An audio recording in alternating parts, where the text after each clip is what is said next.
Queremos saudar a todos em nome do Senhor Jesus nessa manhã e também aqueles que nos acompanham pela internet, a nossa saudação fraterna. Todos sejam bem-vindos em nome de Jesus. Nós vamos dar continuação, irmãos, à série de mensagens no livro do profeta Amós. E para isso eu queria que você abrisse sua Bíblia no capítulo 2 do livro desse profeta, e vamos ler os versos 4 e 5. Livro do profeta Amós, capítulo 2, versos 4 e 5. Para quem está tendo dificuldade de achar, fica no Velho Testamento.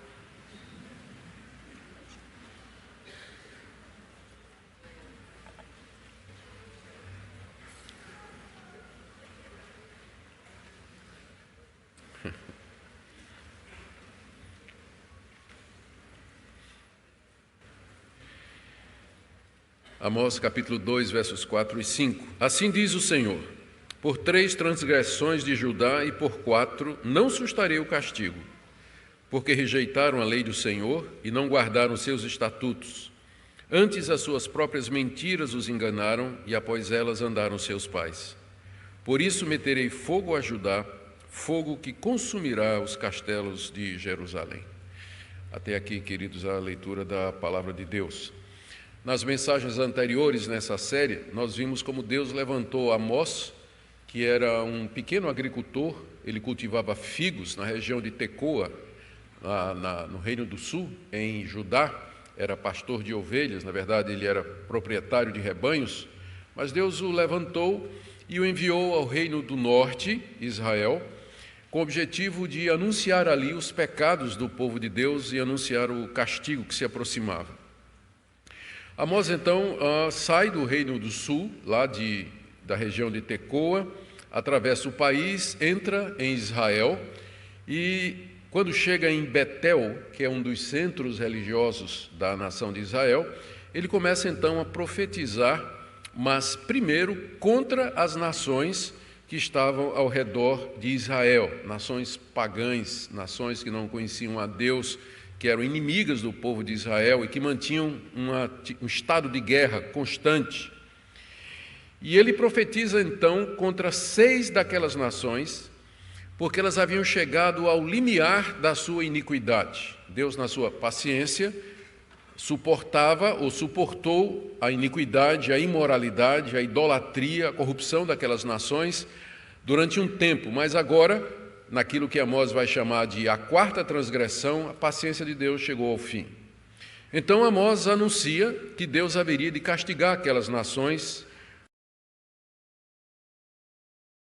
anuncia o juízo de Deus contra os sírios, por conta da crueldade na guerra que eles fizeram contra Gileade. Amós também denuncia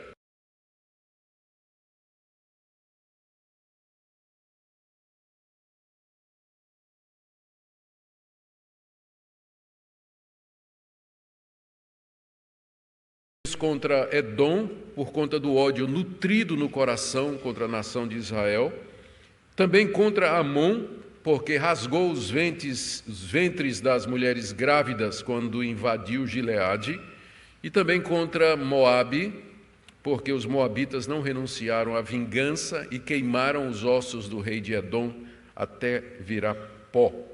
Todos estes eram crimes contra a humanidade. Deus levanta Amós, que começa a sua profecia denunciando esses crimes e o juízo iminente de Deus.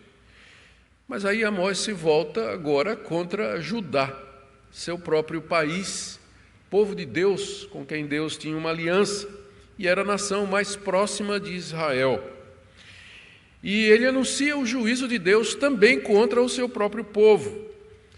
E, para surpresa de todos, alguns acham, inclusive, alguns comentaristas chamam esse método de Amós de armadilha de Amós.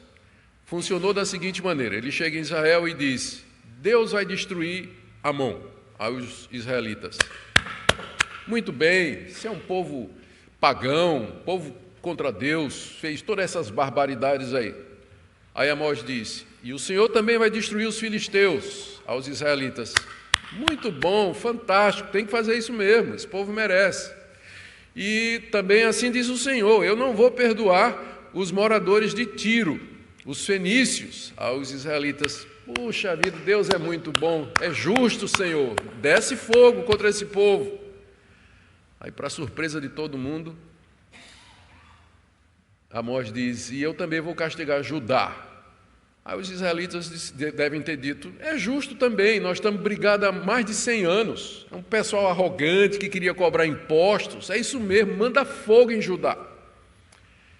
E finalmente Amós se volta contra os israelitas e diz: por 3 ou 4 transgressões de Israel, eu não perdoarei os seus pecados.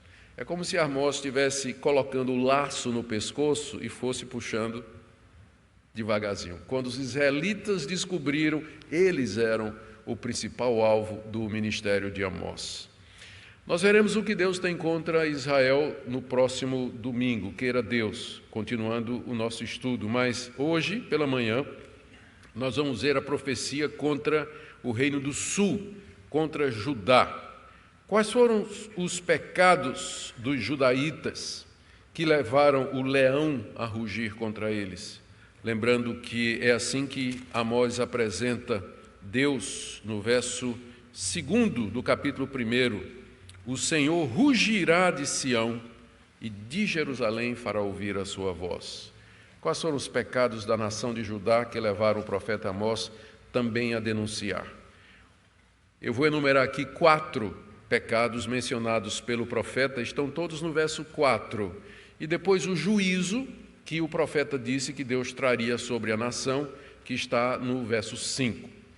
Então, os pecados são estes. Primeiro, rejeitaram a lei do Senhor. Verso 4. Assim diz o Senhor: por 3 transgressões de Judá e por 4 não sustarei o castigo, porque rejeitaram a lei do Senhor. Interessante que essa profecia contra Judá, ela começa exatamente como as anteriores contra as nações pagãs. Ou seja, Deus não faz acepção de pessoas, quer sejam os sírios, quer sejam os edomitas, quer sejam os moabitas, quer seja o seu próprio povo. Se andarem fora dos caminhos de Deus, Deus julga e Deus manda juízo. Começa exatamente como começou contra as nações pagãs: por 3 transgressões de Judá e por 4 não sustarei o castigo. Contudo, Judá aqui, ele não é julgado por conta de crimes contra a humanidade, como aquelas outras 6 nações, mas por terem rejeitado a lei do Senhor. Aqui Amós está se referindo àquela lei que Deus deu a Judá, na verdade a nação toda, quando o reino ainda era um reino só, era um povo só. Se refere à lei de Moisés, que foi dada aos judeus no Monte Sinai, depois que Deus os tirou da terra do Egito. Nenhuma daquelas 6 nações que foram denunciadas antes, elas tiveram esse privilégio, elas não receberam a revelação especial de Deus. Elas tinham a luz de Deus na consciência e tinham a luz de Deus na natureza, que era suficiente para garantir uma certa decência nos relacionamentos internacionais e no tratamento entre os povos. Então Deus vai julgá-las por isso, crimes contra a humanidade cometidos contra a luz da consciência e da natureza e da graça comum. Mas o pecado de Judá é outro.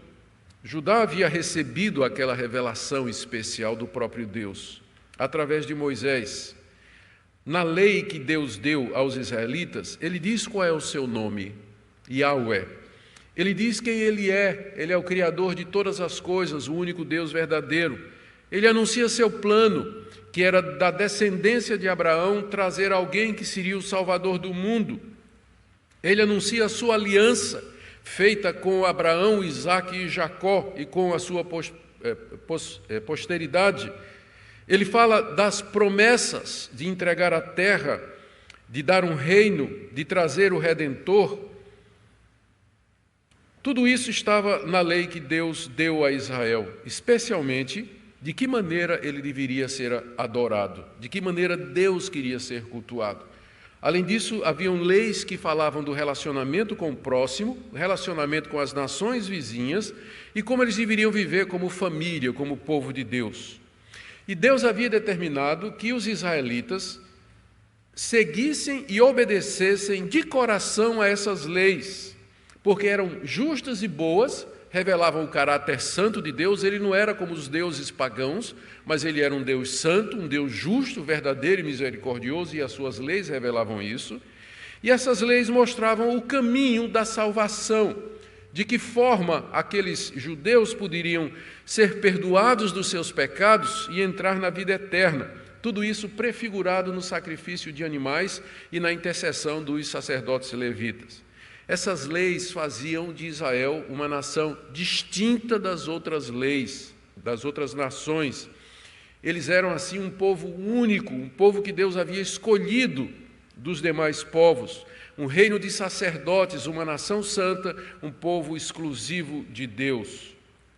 Contudo, apesar de todos estes privilégios, Amós denuncia Judá por haver rejeitado a lei do Senhor, que era a própria essência da aliança que Deus tinha feito com eles. Rejeitar aqui tem um sentido bastante pejorativo.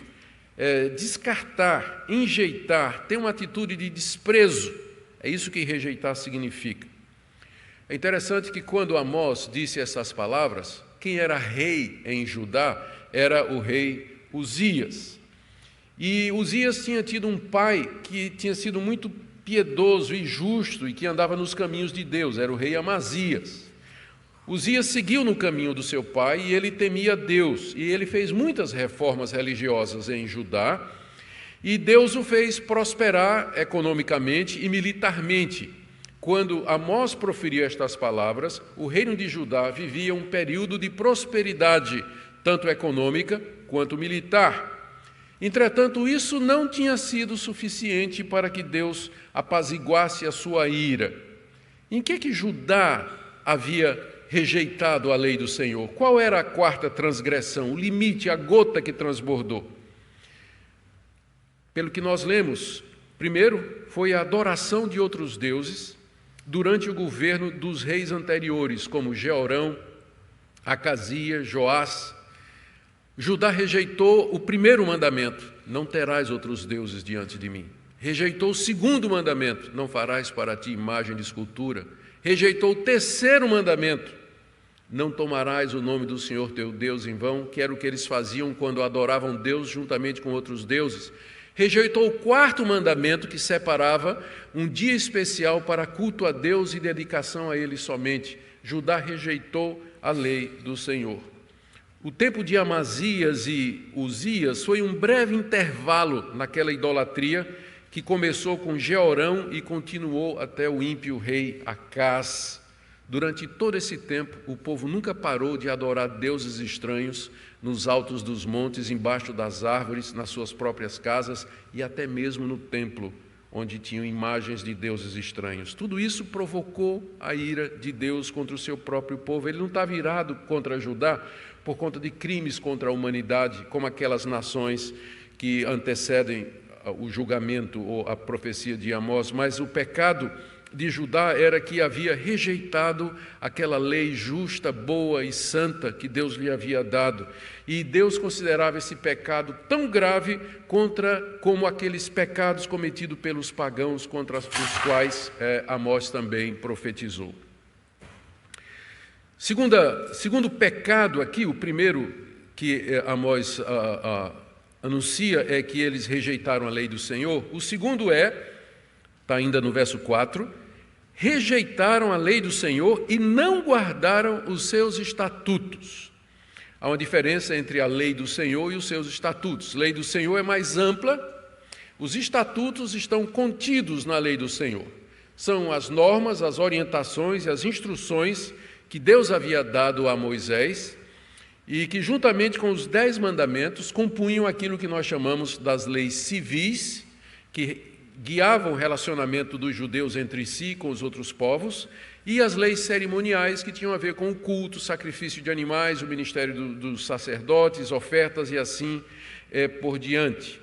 Ou seja, os judeus não somente tinham rejeitado a lei de Deus, mas também eles não guardavam, se recusaram a obedecer os seus decretos. Vou dar apenas um exemplo disso que estava acontecendo em Judá. No segundo livro das Crônicas, capítulo 26, nós lemos a respeito de um episódio que caracteriza bem isso que Amós está dizendo aqui. Diz lá que o rei Uzias, que era rei na época em que Amós profetizava, ele foi muito bem sucedido militarmente e economicamente, tinha levado o país a um patamar de primeiro mundo, por assim dizer. E ele ficou vaidoso, diz lá que o seu coração se ensoberbeceu. E ele, então, não guardou as leis que Deus havia dado com respeito ao sacerdócio levítico. Na lei de Deus, os estatutos diziam que somente os sacerdotes podiam entrar no templo para queimar incenso diante de Deus e oferecer sacrifícios. Pois bem, o rei Uzias, inchado pelo sucesso, achou que poderia fazer aquilo também, afinal ele era rei, afinal Deus estava com ele. Afinal, havia um período de prosperidade. Afinal, ele era um escolhido de Deus, favorecido por Deus. Por que não também ser sacerdote? E ele entra no templo para queimar incenso, coisa que os estatutos que Deus havia dado proibiam. Só os sacerdotes podiam fazer isso. E quando ele entra no templo para queimar incenso, ele já estava com o incensário na mão, ele é confrontado pelo sumo sacerdote Azarias e diz: você não pode fazer isso, Uzias, você é rei, mas você não é sacerdote, você não pode fazer isso. E junto com o sumo sacerdote vieram mais 80 sacerdotes dispostos a botar o rei para fora. E diz lá que o rei ficou zangado, ficou brabo, estava com o incensário na mão. E diz que quando o rei se indignou, a lepra começou a brotar na testa dele. Deus o castigou naquela hora e a lepra começou a sair. E aí então os sacerdotes o expulsaram do templo, porque na própria lei estava dito que nenhum leproso podia entrar na casa de Deus.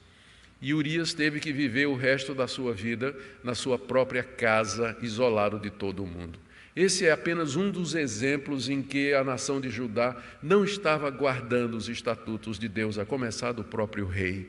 O desprezo pela lei do Senhor, que era mantida somente pelo sacerdócio, que ainda zelava pela lei de Deus. Tudo isso tinha provocado a ira de Deus. E essa foi a quarta transgressão.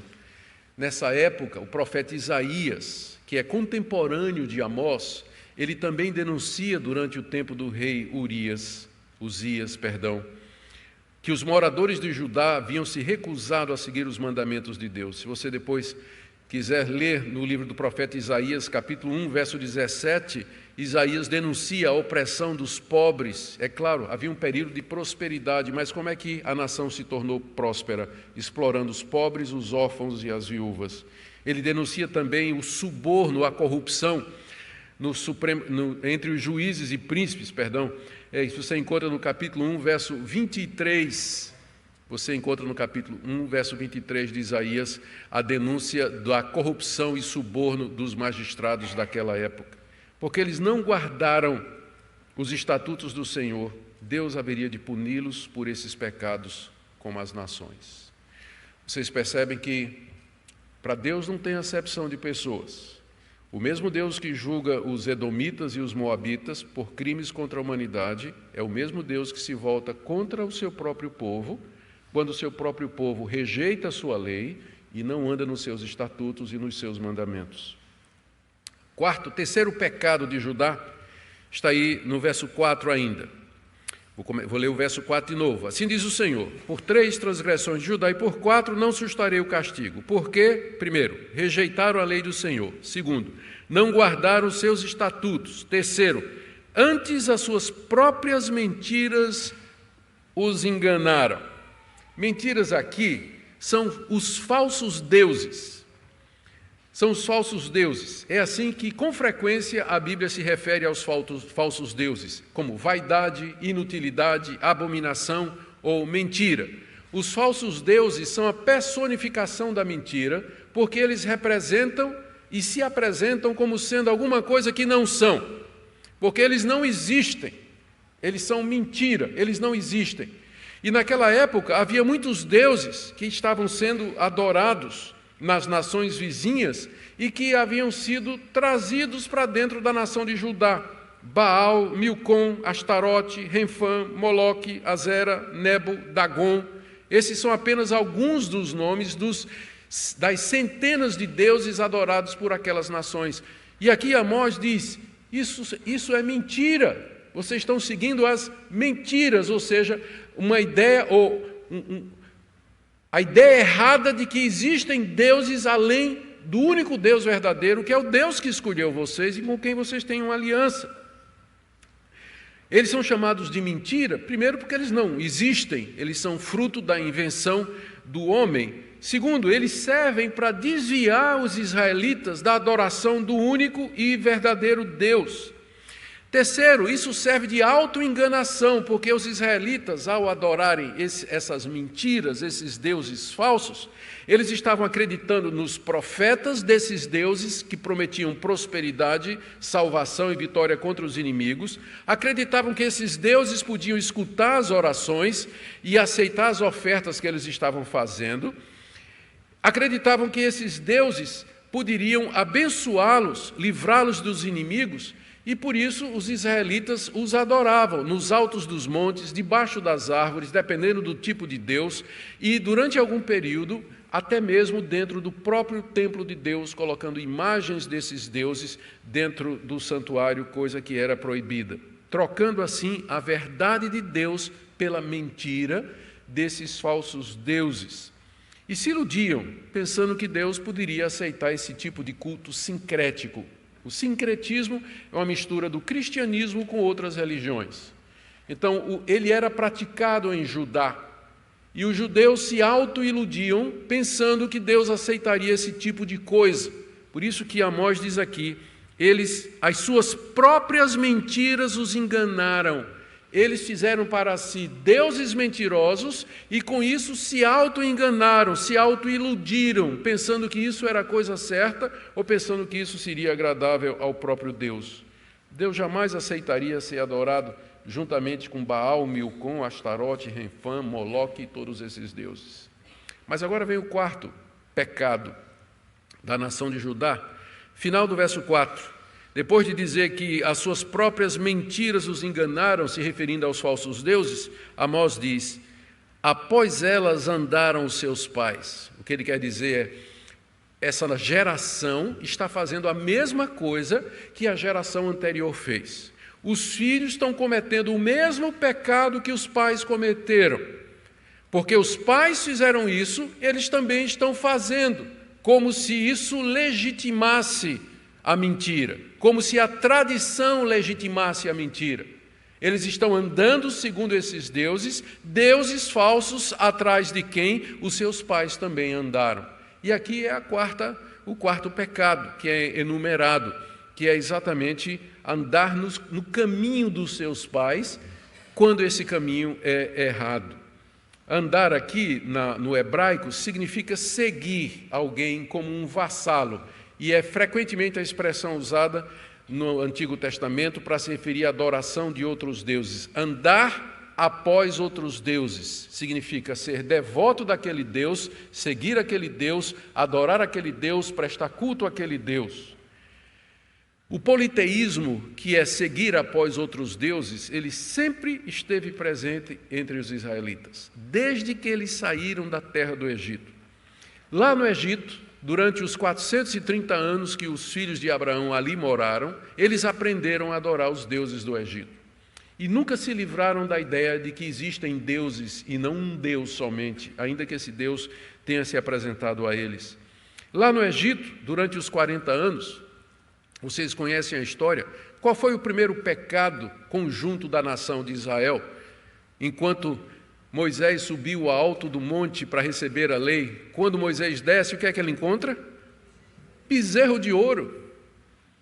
Um bezerro de ouro. Deus tinha acabado de abrir o Mar Vermelho para fazer aquele povo atravessar, e o povo pediu a Arão para fazer um bezerro de ouro e disse, eis aqui, ó judeus, os deuses que te tiraram do Egito, provocando a ira de Deus e a ira de Moisés. Não demorou muito tempo, eles estavam adorando o quê? A serpente de bronze, feita por Moisés, que foi feita como símbolo de Cristo pendurado na cruz. Qualquer que olhasse seria salvo, mas virou objeto de adoração entre os israelitas. Como diz Calvino, nosso coração é uma fábrica de ídolos. É uma fábrica de ídolos. Os israelitas nunca se livraram disso. Aqui mesmo, no próprio livro de Amós, no capítulo 5, por favor, abra aí. Amós denuncia essa idolatria que o povo praticou durante o período do deserto. Verso 25 do capítulo 5. Apresentaste-me vós sacrifícios e ofertas de manjares no deserto por 40 anos, ó casa de Israel. Sim, levastes Sicute, vosso rei, Quium, vossa imagem, e o vosso Deus estrela que fizeste para vós mesmos durante 40 anos, debaixo de Moisés. Quem é que os israelitas estavam adorando também? Sicute, Quium e o Deus estrela, que eles inventaram lá no deserto. A idolatria, o politeísmo sempre esteve presente na alma do judeu, desde que ele saiu do Egito. Depois de entrar na terra prometida, durante o período dos juízes, é a mesma coisa. Eles adotaram os deuses daquelas nações que eles tinham vencido. Deuses que haviam sido demonstrados falsos pela vitória do único Deus verdadeiro. E no período da monarquia, eles seguiram deuses falsos quando o próprio rei Salomão, no final da sua vida, depois de ter casado com mulheres das nações pagãs, essas mulheres corromperam o coração de Salomão, e Salomão abandonou o culto a Deus e introduziu o culto aos deuses daquelas mulheres também, levando a nação toda para a idolatria. Depois que o reino se dividiu, Israel pecou. Como é que começou o reino do norte de Israel? Com Jeroboão fazendo 2 bezerros de ouro, um em Betel e outro em Dan, e dizendo: estes são os deuses que vocês têm que adorar, vocês não têm que ir a Jerusalém, vocês vão adorar a Deus aqui em Betel e em Dan, adorando esses outros deuses. E mesmo em Judá, rei após rei introduziu culto falso, casaram com mulheres pagãs que corromperam o coração desses reis. Somente depois do castigo que Amós profetiza aqui, só depois do desterro babilônico, da destruição de Jerusalém, que vai acontecer 100 e poucos anos depois da profecia de Amós, é que os judeus foram curados do politeísmo. Depois que eles voltaram, nunca mais você pôde acusar os judeus de ser politeísta. O monoteísmo se firmou no meio dos judeus, mas só depois desse tremendo castigo de Deus contra eles. É isso que Amós está denunciando aqui. Vocês são iguais aos pais de vocês. Vocês estão andando segundo os mesmos deuses, seguindo os mesmos deuses falsos que os seus pais adoraram. A sua geração, aquela geração, era igual à geração anterior. Eles haviam provocado a Deus, a paciência de Deus tinha chegado ao fim. Eles tinham cometido a 4ª transgressão. E qual é o castigo, então, que Deus promete para eles, aqui no verso 5? Por isso, por terem rejeitado a minha lei, não terem andado nos meus estatutos, por terem seguido deuses falsos e por terem continuado no pecado dos seus pais, eu meterei fogo a Judá, fogo que consumirá os castelos de Jerusalém. Deus já tinha mandado vários profetas ao seu próprio povo para chamá-los ao arrependimento e anunciar o juízo. Porém, eles não quiseram ouvir a voz de Deus. Eles não somente rejeitaram a lei de Deus, mas eles rejeitaram os profetas que Deus havia levantado para adverti-los. E agora a ira de Deus estava prestes a cair sobre eles. Amós diz que Deus vai meter fogo em Judá, fogo que vai consumir os castelos de Jerusalém. Verso 5, castelos onde moravam o rei, os nobres e os ricos. É exatamente o mesmo castigo que Deus diz que faria contra aquelas nações. Capítulo 1, no verso 4, meterei fogo à casa de Azael. Capítulo 1, verso 7, meterei fogo aos muros de Gaza. Capítulo 1, versículo 10, meterei fogo aos muros de Tiro. Capítulo 1, verso 14, meterei fogo aos muros de Rabá e assim por diante. Exatamente o mesmo castigo. Reforçando o que eu disse, se o povo de Deus andar como pagãos, eles serão tratados como pagãos. É o mesmo castigo. Deus não faz acepção de pessoas. O mesmo castigo contra as nações, ele anuncia contra o seu próprio povo. Eu vou meter fogo em Judá, que vai destruir os castelos de Jerusalém.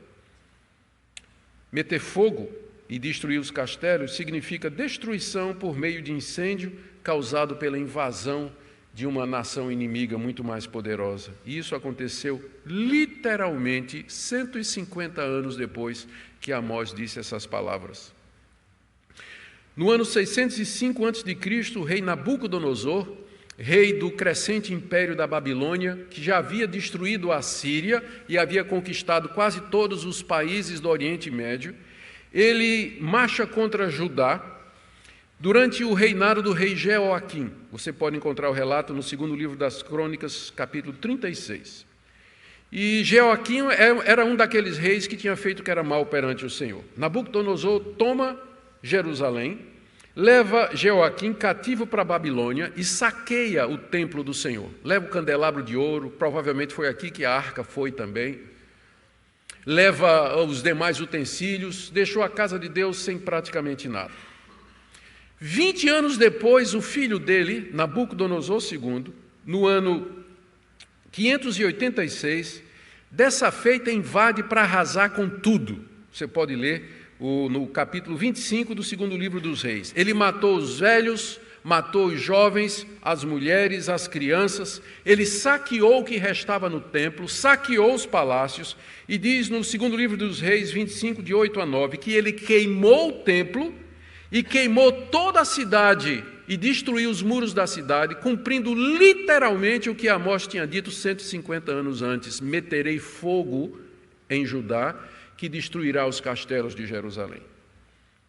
Os que sobraram foram levados como cativos e escravos para a Babilônia, onde ficaram durante 70 anos. Judá foi tratada como uma nação ímpia e pagã, recebendo o mesmo castigo dos cananitas. Contudo, e graças a Deus por isso, por amor a seu nome e pela fidelidade à sua aliança, Deus não os abandonou para sempre. A invasão babilônica não foi instrumento de juízo e destruição final de Deus. Deus não rompeu a sua aliança com os judeus, embora eles tivessem unilateralmente rejeitado a lei do Senhor. Mas Deus usou aquele juízo como instrumento de correção e disciplina do seu povo eleito, como eu quero mostrar em seguida. Queridos, caminhando para a conclusão, o que é que esse texto nos ensina? O que é que esses dois versículos podem nos ensinar? Eu tirei aqui pelo menos 6 lições que eu queria trazer para vocês e depois queria fazer uma aplicação. Primeiro, a veracidade da palavra de Deus. A autenticidade das profecias bíblicas. Era impossível, àquela altura, alguém antever a destruição de Jerusalém e a queda de Judá por meio de uma invasão inimiga, porque era um período de grande prosperidade, era um período de grande prestígio para a nação de Judá. Economicamente falando, ela estava muito bem, tinha adquirido vitória contra as nações inimigas. E chega Amós profetizando caos, destruição. A palavra de Deus se cumpriu exatamente como Amós havia dito. Então, nós não precisamos da arqueologia e nem da história das outras nações para confirmar aquilo que nós já sabemos, que a Bíblia é a palavra de Deus, mas esses dados históricos que são tirados de fora das crônicas dessas outras nações, da história antiga, nos ajudam a ver como, de fato, a profecia bíblica ela é fiel, fidedigna e se cumpre porque é a palavra de Deus. Uma segunda lição que nós temos que tirar aqui é a importância de verificarmos se as tradições que nós seguimos estão de acordo com a palavra de Deus. É isso que significa igreja reformada, sempre se reformando. Ela se reforma à luz da palavra de Deus. Nós não devemos fazer coisas na igreja somente porque os nossos antepassados fizeram. Na época deles, determinadas coisas lhes pareciam bem, mas hoje em dia elas não têm mais sentido. Às vezes nós insistimos em determinadas tradições somente porque nós já fazemos isso há 100 anos. Mas há 100 anos o mundo era outra coisa, a realidade era outra. A igreja reformada sempre se reforma, ou seja, ela sempre procura na palavra de Deus quais são os princípios imutáveis que têm que ser seguidos e de que maneira nós podemos fazer isso em nossa geração da maneira mais relevante e atual possível, sem desrespeitar a palavra de Deus e sem comprometer nada do Evangelho. Não vamos fazer as coisas somente porque os nossos pais fizeram, porque os nossos pais podem errar. Ou às vezes não é questão de certo ou errado, era uma questão de conveniente ou não. Se eu estivesse pregando na Inglaterra, dos puritanos há 300 anos atrás, eu estaria aqui de peruca branca. Quase, né? Estaria de peruca branca aqui.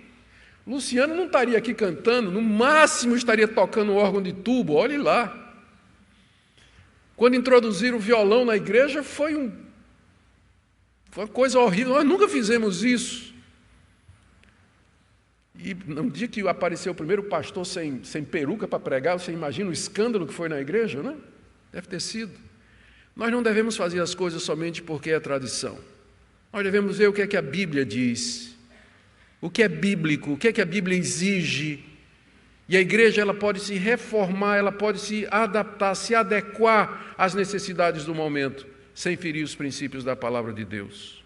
É para isso que Deus deu à igreja um conselho, deu pastores, deu sábios, que possam guiar a igreja e ter sabedoria, entender os tempos e fazer o que tem que fazer.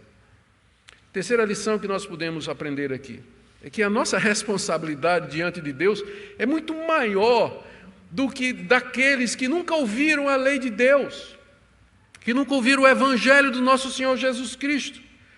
Note que a quarta transgressão daquelas nações que Amós denunciou antes de Judá são crimes contra a humanidade. Mas qual é a quarta transgressão do povo de Deus? É rejeitar a sua palavra, é desprezar o evangelho, é rejeitar a revelação especial que Deus nos fez, seguir após mentiras e falsas doutrinas. Quinta lição: o nosso Deus é o mesmo e Ele ainda se ira quando o seu povo rejeita a sua palavra, não guarda os seus preceitos, segue após outros deuses como dinheiro, sexo, pessoas, coisas, poder e prazer. E Ele anuncia que Ele vai nos julgar por isso. Contudo, embora Deus condene e castigue os ímpios, Ele disciplina e corrige os que são seus. Enquanto que aquele castigo que Amós anunciou contra as nações foi final, onde estão aquelas nações hoje? Elas desapareceram do mapa completamente, foram destruídas totalmente. Embora o juízo de Deus contra aquelas nações foi final, 70 anos depois Ele trouxe o seu povo de volta do cativeiro. Perdoou a nação de Israel, trouxe de volta para a terra, reafirmou a aliança, confirmou as promessas, não violou a sua palavra e de Abraão trouxe um descendente no qual foram benditas todas as nações na terra, que é o seu Filho Jesus Cristo.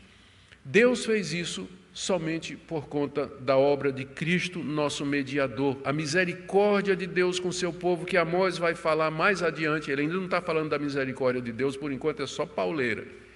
Mas ele vai falar da misericórdia de Deus mais adiante.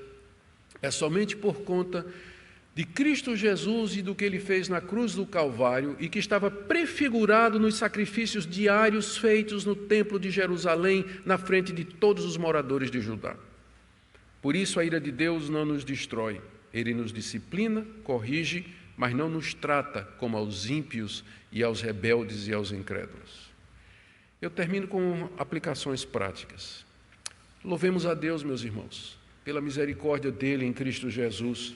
É só por causa do que Cristo fez na cruz que nós não somos consumidos, que o fogo do juízo não vem sobre nós. É só pela obra dele na cruz, quando ele recebeu sobre si a ira de Deus, a ponto de dizer: Deus meu, por que me desamparastes? Ali ele experimentou o fogo que Deus disse que mandaria. Ali ele experimentou a ira do leão que ruge contra a quebra da lei de Deus. Segundo, sondemos nosso coração, meus irmãos. Será que estamos desobedecendo de maneira consciente e constante algum preceito da lei de Deus? Pense no seu casamento, no seu namoro, no relacionamento com seus pais, a sua vida na escola, seu comportamento no trabalho, como você se comporta no trânsito, nas redes sociais, no uso do seu tempo. Não será que estamos desobedecendo de maneira consciente e constante as orientações que Deus nos dá a respeito de sermos bons mordomos do nosso corpo, das nossas palavras, do nosso tempo, dos nossos recursos? Estamos rejeitando e desprezando a vontade expressa de Deus na sua santa lei Existem ídolos no nosso coração, ídolos no nosso coração. Eu não estou falando de Baal, não estou falando de Moloque, que exigia sacrifícios humanos, mas estou falando do ídolo do dinheiro, do sexo, do poder, do ego, dos bens materiais, idolatrar uma pessoa. O nosso Deus, de fato, reina supremo em nosso coração.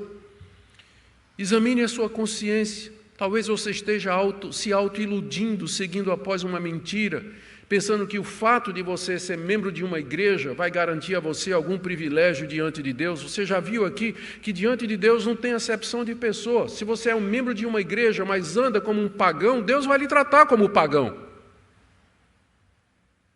Deus vai lhe tratar como pagão. Eu vejo aqui os nossos adolescentes e jovens. Por que você está na igreja? Porque seu pai trouxe, sua mãe trouxe. Talvez foi uma briga para sair de casa para vir para a igreja, não foi? Hoje de manhã? Não quero ir, mas vai. Você não tem que... Se você está vindo à igreja somente porque seus pais vieram e porque seus avós vieram, então você está na categoria da tribo de Judá.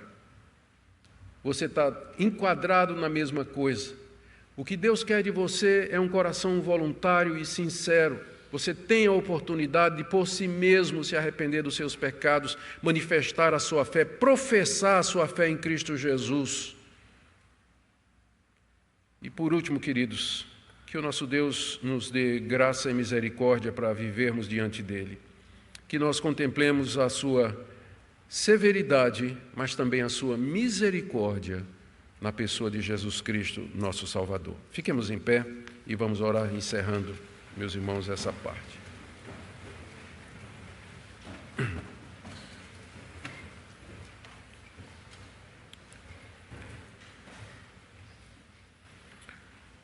Nós estamos diante de Ti, ó Deus, como Assembleia, unidos pela aliança em Cristo Jesus, envergonhados dos nossos pecados, envergonhados das nossas transgressões, do descuido para contigo, da idolatria do nosso coração, dos deuses falsos que nós erigimos como nossos salvadores, deuses que nos suprem com prazer, com conforto, com segurança, e esquecemos o único Deus verdadeiro. Nós pedimos a Tua misericórdia, nós pedimos a conversão dos nossos filhos. Nós pedimos, ó Deus, que o Senhor nos dê sabedoria para ver as nossas tradições, porque nós queremos guardar aquilo que é bíblico e seguir após a Tua palavra, e não somente porque os nossos pais fizeram dessa forma.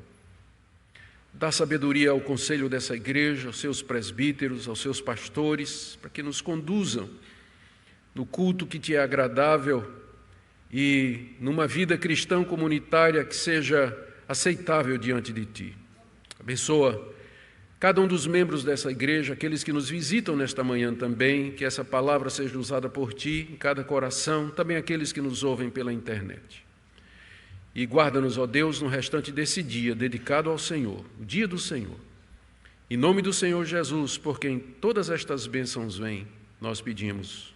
Amém.